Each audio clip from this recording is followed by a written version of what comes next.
사무엘상 25장은 다른 인생을 살아가야 한다는 것을 경험했던 장이라고 볼 수 있겠습니다. 25장의 시작은 이렇게 시작합니다. 1절입니다. 사무엘이 죽음에 온 이스라엘 무리가 모여 그를 두고 슬피 울며 라마 그의 집에서 그를 장사한지라 다윗이 일어나 바란 광야로 내려가니라. 이스라엘의 위대했던 지도자였던 사무엘의 수명이 이제 다했습니다. 사사의 시대를 지나서 왕의 시대를 연결했던 사람이 바로 사무엘이라고 할 수 있겠습니다. 법궤를 빼앗겼던 이스라엘의 최악의 위기 상황 속에서 하나님께로 그의 백성들을 인도했던 사람이 바로 사무엘이었고, 이스라엘의 왕이 하나님의 뜻대로 세워지지 않자 새로운 하나님의 마음에 합당한 왕을 세웠던 사람도 사무엘이었습니다. 다윗이 사울에게 쫓길 때도 다윗이 사무엘에게 피할 때도 있었던 것만큼 사무엘은 이스라엘 역사에서 참 크고 위대했던 일을 했던 사람입니다. 그런 사무엘이 이제 세상에 없습니다. 그 말은 이제 사울이 더 이상 누구 눈치도 보지 않고 신경도 쓰지 않고 더 다윗을 향해 나아갈 수 있게 되었다는 것과 또한 다윗에게도 위기가 계속될 수 있다는 것을 보여주는 사건이라고 할 수 있겠습니다. 그렇게 다윗은 다시 광야로 내려갑니다. 그리고 하나의 사건이 펼쳐지는데 그게 세 인물을 중심으로 이 사건이 펼쳐집니다. 첫 번째는 나발이라는 한 이름의 사내였습니다. 유다 지파 갈렙 집안의 사람입니다. 신앙의 명문가면서 그는 또한 분홍이었습니다. 부자였습니다. 그가 소유한 양떼의 털을 깎는 날이 왔습니다. 양떼의 털을 깎는 날은 뭐냐면 유다 지방 사람들에게 있어서 한 해의 목축의 결실을 거두는 날입니다. 흔히 말하는 추수감사절과 우리가 생각하는 추석과도 비슷한 날이죠. 나발이 가지고 있었던 수천의 양과 염소의 털을 깎는 날입니다. 정말로 잔칫날이고 기쁨을 거두는 날이 바로 그 날입니다. 나발 주변의 모든 사람들이 나발이라는 사람의 이러한 날이 양털을 깎는 날이 왔다라는 것을 알 정도로 크나큰 잔치를 벌였던 날입니다. 그런 그에게 다윗이 사람들을 보냅니다. 근데 이 나발이라고 이름을 부리는 이 사나이, 나발의 이름의 뜻을 풀면 어리석은 자입니다. 어리석은 자라는 이름에 걸맞는 일을 행합니다. 물론 나발에게 다윗의 도움을 요청하는 사람들이 왔음에도 불구하고 나발이 다윗을 쫓는 사람들을 박대합니다. 율법을 따르자면 요청하는 사람에게 도움을 주어야 함에도 불구하고 나발은 다윗을 돕지도 않고 심지어 도움을 요청한 다윗과 그 다윗을 따르는 사람들에게 모욕을 주기 시작합니다. 무시를 넘어서 그 사람들을 억지로 주의 종에게 떠난 사람들이다. 어디로 왔는지도 모르고 어디로 갈지도 모르는 사람들이다 라고 그는 아예 그렇게 무시하며 모욕을 주기 시작합니다. 그러니까 이 사람들은 어떤 사람들이냐면 사회에서 실패하고 적응하지 못한 사람들이라고 나발은 이 사람들을 싸잡아서 다윗과 함께 욕을 하며 모욕하기 시작합니다. 사실은 다윗이 갑자기 나발에게 도움을 요청한 것이 아니었습니다. 다윗이 무슨 깡패나 불량배처럼 야 네가 그렇게 잘 사니까 나 좀 도와라 이런 식으로 나발에게 공물을 받아온 게 아니라 다윗과 그의 부하들이 이 유다의 광야 남쪽에서 무슨 일을 했냐면 그 유다 백성들을 지키는 역할을 했다라는 겁니다. 그러니까 나발의 재산과 나발의 목숨을 지키는 일도 다윗과 그의 부하들이 했다라는 사실입니다. 사실 그의 백성들을 지키는 일은 누가 했어야 됐을까요? 사울이 했어야만 하는 일입니다. 이스라엘의 왕은 자신의 백성들을 지키는 역할을 해야 하는 사람입니다. 그런데 사울은 오직 다윗을 하나 잡아보겠다라는 집념으로 다윗만 쫓아다녔지 그의 백성들은 다 그냥 내버려 두고 그렇게 세월을 보내는 과정에 있었다는 겁니다. 그런 사울과 달리 다윗은 자신의 목숨을 걸고 위협이 가득한 그 가운데서 자신의 백성들을 지키며 살아갔다는 사실입니다. 지금의 나발의 재산과 나발의 삶은 바로 그가 그렇게 폄하하고 있는 다윗과 어디로 갈지 모르는 인생들에게 빚을 지고 있었다는 사실입니다. 다윗이 그의 부하들과 함께 유다 백성들을 지키는 담과 그런 벽과 같은 역할을 했기 때문에 유다 백성들을 선대하고 있는 이 와중에 그는 지금 양털을 깎는 그 결실을 맺을 수 있었다는 사실입니다. 그런데 나발은 어리석게도 자신의 생명을 지키는 사람들을 대접하기는커녕 모욕으로 그들의 요구를 답하기 시작했다는 사실입니다. 첫 번째 사람이 나발이었고요. 두 번째 사람이 다윗입니다. 다윗이 어떤 사람인지는 우리 성도님들 다 알고 계십니다. 그는 지금 말 그대로 제코가 석자인 상황에서도 자신의 백성들을 도우러 그렇게 동분서주하고 있습니다. 이제 사무엘이 죽고 그러나 아직 사울이 남아있는 이런 상황에서 다윗은 하나님을 의지했습니다. 세상은 아직 바뀌지 않았습니다. 그럼에도 불구하고 다윗은 자신의 일을 계속해서 묵묵히 행하는 그 과정 중에 있었습니다. 그 과정에서 다윗에게 돌아온 게 무엇이었을까요? 나발이라 하는 이 부자가 담긴 모욕적인 언사였습니다. 그는 나발을 지켜주었습니다. 나발의 재산과 목숨을 잔치를 벌일 수 있는 것은 바로 다윗의 수고와 노력의 결과였습니다. 그런 것이 무시당한 다윗이 더 이상 참지 않는다는 사실입니다. 이전 24장에 하나님의 기름 부음을 받았던 사울을 죽이는 것을 생각했던 그가 오늘은 복수의 화신이 되어서 나발을 죽이겠다라고 나발을 향해 달려가기 시작합니다. 사무엘이 죽고 난 다음에 다윗은 분명히 24장에 등장했던 그러한 사람이 아니었습니다. 다윗의 수고가 허사가 되자 다윗은 곧바로 행동합니다. 나발의 대우에 그는 칼로 응답하기 시작합니다. 자신의 목숨을 쫓아온 사울을 살려주었던 그가 이제 칼을 빼어들고 나발의 집을 습격하려 자신과 함께하는 사람들 400명과 함께 나발을 향해 달려가고 있습니다. 이제 세 번째 사람인 아비가일이 등장합니다. 남편이었던 나발과는 다르게 현명했던 한 여인입니다. 정반대죠. 남자면서 어리석었던 나발, 여자면서 현명했던 아비가일. 이 두 명의 다른 이야기가 펼쳐지는데 나발의 종이 아비가일에게 지금의 상황을 설명하고 있습니다. 나발의 종이 봤을 때는 다윗이 분명히 선대를 했고 다윗이 분명히 받을 만한 것을 요구했는데 나발이 그것을 무시하고 모욕했다라는 그 사실이고 이제 다윗이 그 나발을 죽이려 온다라는 사실을 이 아비가일은 알았습니다. 나발이 다윗의 군대의 도움을 잊어버렸고 자신을 지켜준 다윗을 모욕했으며 다윗과 다윗의 군대를 주인을 떠난 자들, 어디서 온지 모르는 사람들로 치부했습니다. 그래서 나발의 집에는 잔치가 있었음에도 불구하고 나발의 집을 향해서는 죽음이 다가왔습니다. 이러한 상황 속에서 아비가일이 가만히 있지 않고 그대로 이런 상황을 맞이하지 않습니다.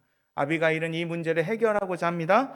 아비가일은 음식을 준비해서 다윗과 그의 군대에게 먼저 선물을 빨리 보내기 시작합니다. 남편에게 말도 하지 않는 자 아비가일은 일단 이 생명을 구원하고자 그 일을 감당했습니다. 그리고 자신이 다윗을 만나고 다윗에게 했던 고백의 내용이 오늘 우리가 읽었던 성경 본문입니다. 오늘 본문에서 아비가일의 이 대화는 단순히 그냥 목숨을 건지고자 했던 한 여인의 대답이 아니었습니다.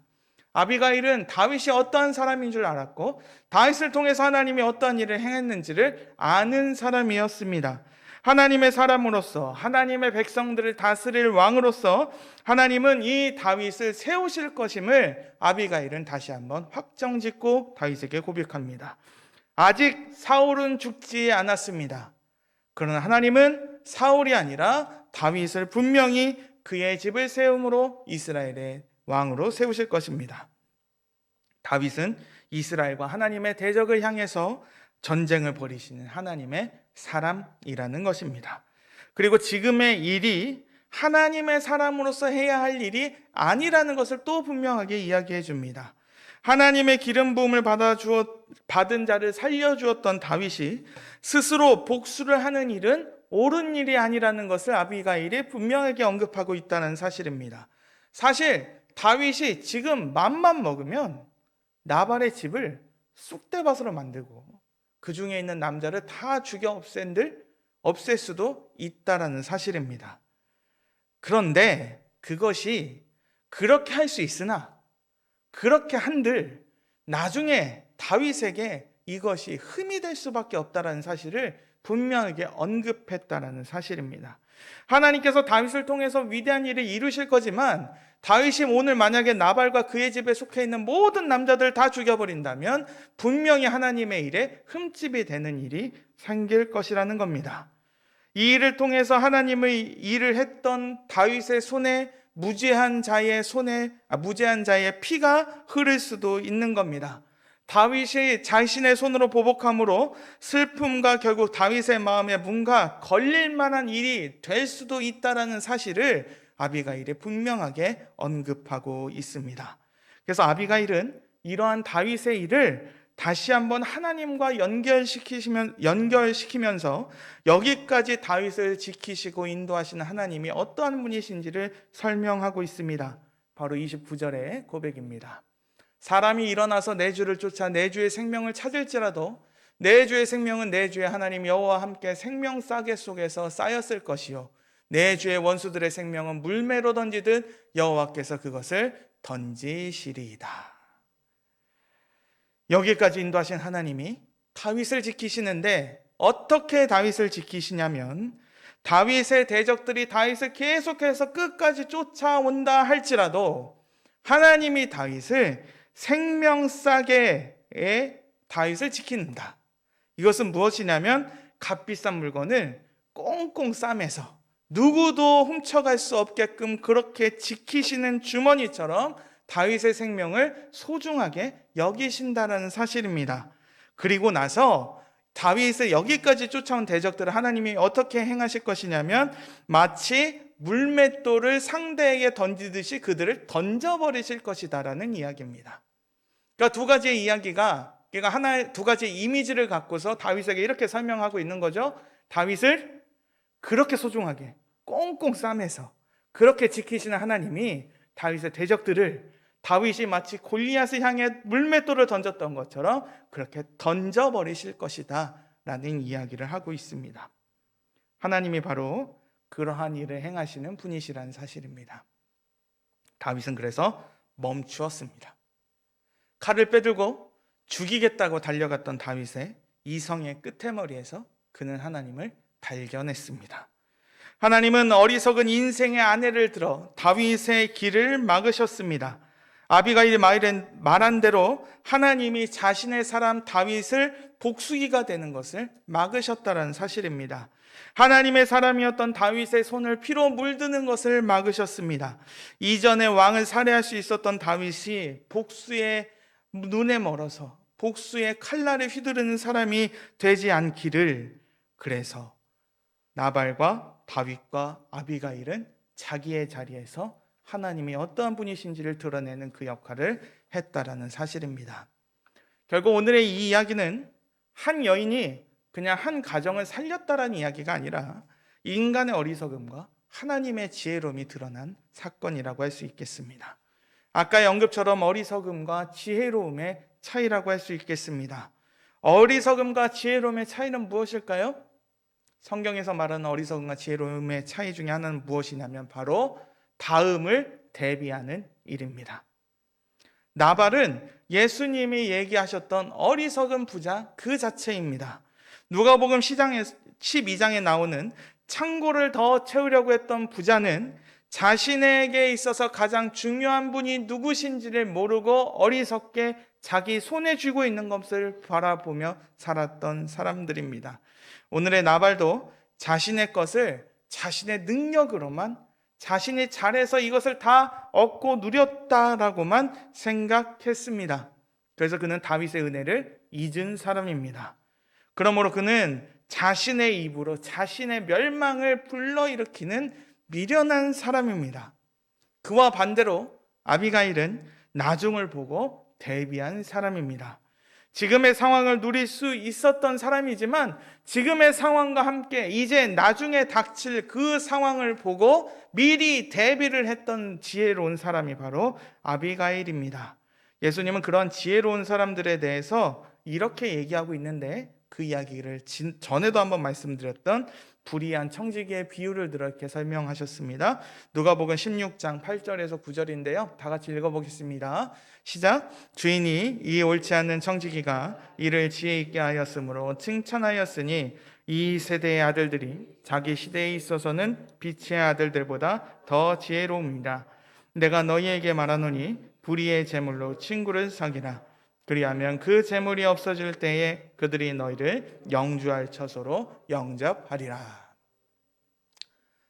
혹시 기억나시나요? 제가 이 불의한 청지기에 대한 이야기를 한번 했었는데, 불의한 청지기가 비유를 통해서 잠깐 설명을 하자면 주인한테 분명히 잘못을 했다는 게 들켰습니다. 그래서 주인이 불의한 청지기더라 하는 말이 이제 일 그만두고 너 이제 네 갈 길 가라 라고 했을 때 이 불의한 청지기가 자신을 알고 어디 가서 내가 무엇을 할까 고민을 하다가 어떻게 얘기를 하냐면 주인에게 빚진 빚쟁이들을 불러다가 이 빚에 자기 멋대로 빚을 탕감하기 시작을 한 거죠.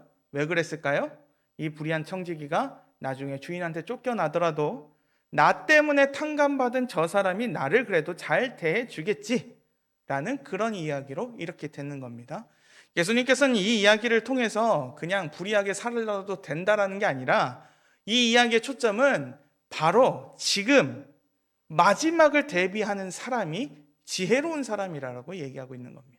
오늘의 아비가일이 마찬가지로 지금 똑같은 양털 깎는 날에 좋은 날을 같이 경험하고 있지만 이 좋은 날이 영원할 것이 아니라 지금 다윗이 우리의 목숨을 노리고 계속 복수기가 되어서 저 끝에서부터 달려오고 있다는 사실을 알았다라면 아비가일은 준비해서 그것을 해결하려고 노력했던 사람이라는 사실입니다.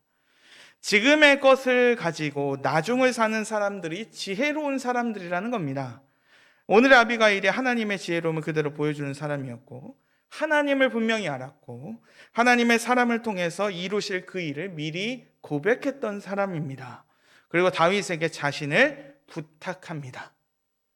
이 일이 끝나고 난 다음에 다윗더러 이제 당신은 분명히 이스라엘의 왕이 될 것인데 그때의 이 여종을 불쌍히 여겨주시고 알아봐 달라고 이야기하고 있는 겁니다. 또한 이렇게 인간의 어리석음과 그 어리석음 속에서 역사하신 하나님과 함께 하나님이 자신의 백성을 향한 사랑과 역사하심을 우리는 볼 수 있습니다. 한치 앞을 보지 못하는 어리석음이 복수를 불러일으킵니다. 그리고 다윗의 손과 칼로 인한 복수가 곧 임할 것처럼 보였습니다. 그러나 그러한 다윗의 손을 하나님께서 막으시고 그를 하나님의 일꾼으로 세우시는 과정 속에 계속 역사하고 계셨습니다. 한 여인을 만나게 하셨고 하나님의 사람의 손에 피가 흐르는 것을 막게 하신 하나님입니다.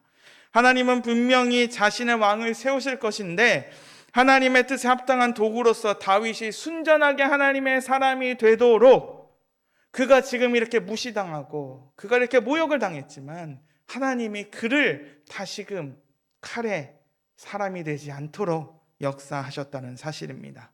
하나님의 생명의 보자기로 쌓여 있었던 다윗이 하나님의 사람으로서 준비되어 가고 있는 과정 중에 25장이 흘러가고 있습니다. 실수가 아예 없었던 것은 아니었지만 하나님은 계속해서 그를 주시하고 계십니다. 마치 어린아이들이 세발 자전거를 타고 자기가 페달로 구르고 자기가 손으로 왔다 갔다 하는 것처럼 보이지만 성도님들 보셨을 겁니다. 세발 자전거 뒤에 뭐가 있냐면 기다란 막대기가 있어서 부모님이 그것을 움직이고 계시잖아요. 그러한 것처럼 하나님의 백성들을 하나님의 뜻과 계획과 능력으로 하나님은 인도하고 계시는 겁니다. 그게 바로 진정한 하나님의 사랑이라는 겁니다.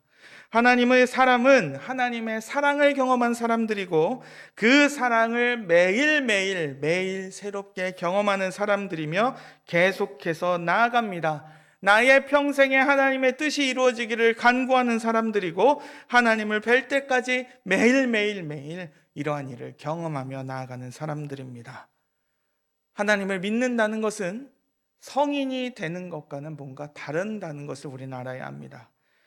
인생은 부모의 품을 떠나서 사람이 성인이 되어서 부모의 도움 없이 살아가는 걸 그렇게 이야기하지만 예수를 믿는다는 것, 하나님의 백성이 된다는 것은 우리 하나님 없이 나는 내가 이렇게 살아가고 하나님과 내가 이렇게 뜻을 이루어서 간다는 게 아니라 매일매일의 삶 속에서 하나님을 더욱더 찾고 의지하고 하나님을 경험하며 하나님을 찬양하며 하나님을 전하는 인생이 되어야 한다는 사실입니다. 나발은 그것을 보지 못하고 끝내 충격 속에서 어리석은 인생의 끝을 보았지만 다윗과 아비가일은 하나님의 역사하심과 하나님을 바라보며 그 일을 이루는 과정 속에 있었습니다. 자신의 뜻이 하나님과 다르다면 하나님을 움직이는 것이 아닙니다. 하나님의 선택을 존중하는 인생으로 나아가는 겁니다. 다윗은 맹세를 했지만 그 맹세가 하나님의 뜻과 맞지 않고 하나님이 막으시는 것을 알자 그는 그 칼을 거두고 다시 돌아갔습니다. 그의 원수 갚는 것을 하나님께 맡기고 그는 그의 인생을 다시 한번 하나님의 뜻 가운데로 두었습니다. 그의 모든 선택과 결정을 하나님을 의지했으며 그는 보았고 고백했습니다. 분노로 자신의 손에서 피 흘리지 않게 하시는 하나님을 지금의 상황 속에서 찬양할 수 있게 하는 그 일을 다윗이 했다라는 사실입니다. 그러한 일이 오늘도 계속되고 있습니다. 이 자리에 모이신 우리 귀한 성도님들, 각자의 처소에서 예배 자리에 나오신 성도님들과 저는 이렇게 하나님의 생명싸개에 쌓여진 인생들입니다. 하나님은 그렇게 우리를 인도하고 계시고 끝까지 책임지시며 우리와 함께 그 길을 가실 것입니다. 그렇게 사랑을 받았던 사람들을 하나님은 지키시고 계시고 하나님의 사람들을 통해서 하나님의 뜻대로 살아가게 되는 그 모든 인생들이 되어가고 있습니다. 그러한 가운데 오늘의 다윗처럼 나의 모든 것을 부정하고 나를 업신여기고 말 그대로 나를 대적하는 사람들에게 우리는 이 상황보다 위대하신 하나님을 바라보며 하나님께 의지하며 나아가는 주님의 백성들이라는 사실입니다. 그러므로 하나님께 모든 것을 맡기고 하나님의 성품을 닮아가는 인생들로서 우리는 나아가야 합니다.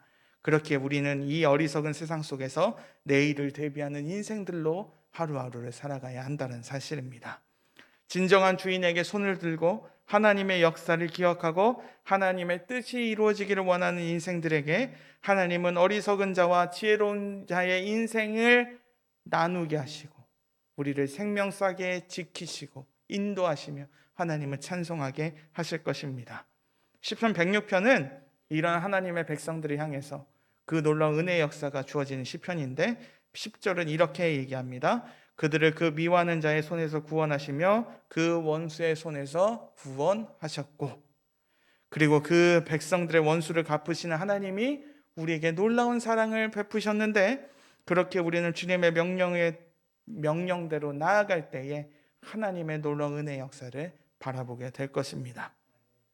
마지막으로 주님이 주신 그 말씀을 듣고 따르시는 귀한 은혜가 가득한 한 주가 되었으면 좋겠습니다. 주님이 이렇게 선언하고 계십니다. 6장 35절 다 같이 읽어볼까요? 오직 너희는 원수를 사랑하고 선대하며 아무것도 바라지 말고 구워주라. 그리하면 너희 상이 클 것이요 또 지극히 높으신 이의 아들이 되리니 그는 은혜를 모르는 자와 악한 자에게도 인자하시느니라. 아멘. 은혜를 모르는 자와 악한 자에게도 인자하신 하나님이 우리의 아버지가 되셔서 우리의 아들, 하나님의 아들, 하나님의 딸들을 지키시고 인도하시고 그 모든 일을 이루시고 계실 것입니다. 그런 놀라운 은혜를 드러내시고 전하시는 우리 성도님들과 제가 되었으면 좋겠습니다.